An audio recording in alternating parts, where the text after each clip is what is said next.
Pour les études dans les pays anglophones, notamment les États-Unis et l'Angleterre, la procédure est à peu près la même.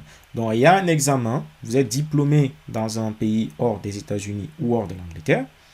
Lorsque vous voulez pratiquer la médecine ou faire l'internat dans ces pays, il y a des examens qu'on appelle les examens du board, donc les examens d'une commission médicale, alors d'un collège de l'ordre des médecins, à peu près l'ordre des médecins en France ou dans votre pays.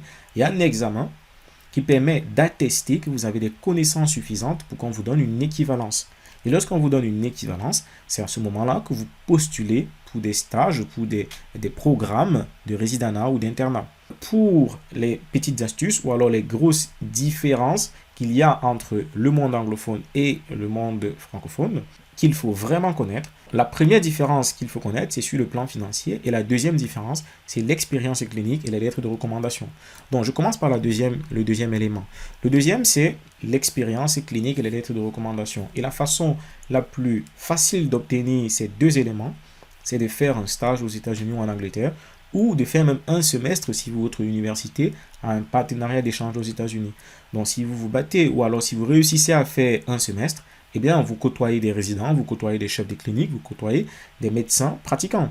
Et ils pourront vous donner des lettres de recommandation le moment venu pour candidater. Vous voyez que c'est une façon déjà pour avoir les lettres de recommandation, mais aussi pour remplir les conditions d'exercice, d'expérience clinique aux États-Unis qui sont demandées par beaucoup de programmes. L'expérience au Canada est acceptée aux États-Unis. Donc, il n'y a qu'au Canada qui est accepté aux États-Unis. Donc, si vous avez une expérience à Montréal, à l'Université de Montréal, au CHU de Montréal, eh bien, c'est valide pour pouvoir candidater dans certains programmes aux États-Unis. Le deuxième élément, comme je disais, c'est se préparer financièrement. Pourquoi? Parce que c'est assez coûteux de faire les examens d'équivalence dans ces deux pays, que ce soit l'Angleterre ou les États-Unis. Donc, sur cette petite diapositive, j'ai mis là les coûts des différentes procédures qu'il faudra faire pour l'Angleterre, United Kingdom, et pour les États-Unis.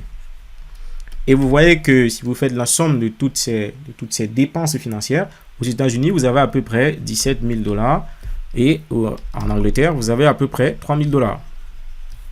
Donc, vous voyez que c'est bien plus cher aux États-Unis par rapport à l'Angleterre, mais il faut juste se préparer financièrement parce que du côté francophone, ou alors dans le monde francophone, vous ne dépensez quasiment pas grand-chose.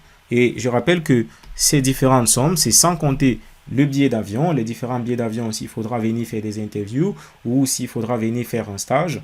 Ça, c'est sans compter le logement, les transports. Bref, ça, c'est sans compter la vie que vous allez avoir, la vie que vous allez mener, le séjour, les dépenses quotidiennes du séjour que vous allez mener. Donc, il faut vraiment se préparer financièrement si vous voulez faire ces différentes procédures.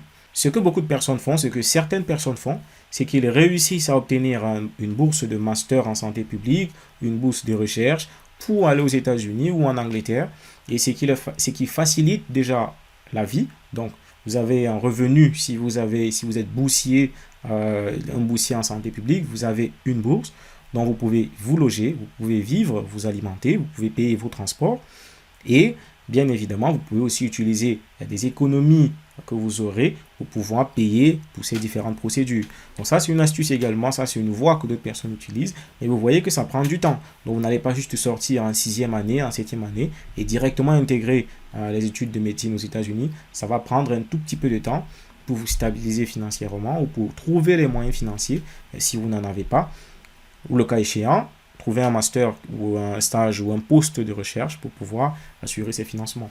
Comme je disais, les points forts aux États-Unis et en Angleterre, c'est de pouvoir avoir les lettres de recommandation, c'est de trouver ces lettres de recommandation, trouver des médecins américains ou anglais pour avoir les lettres de recommandation et une expérience clinique qui facilitera en tout cas votre intégration dans le système ou alors même votre admission dans un programme d'internat ou de résidenat.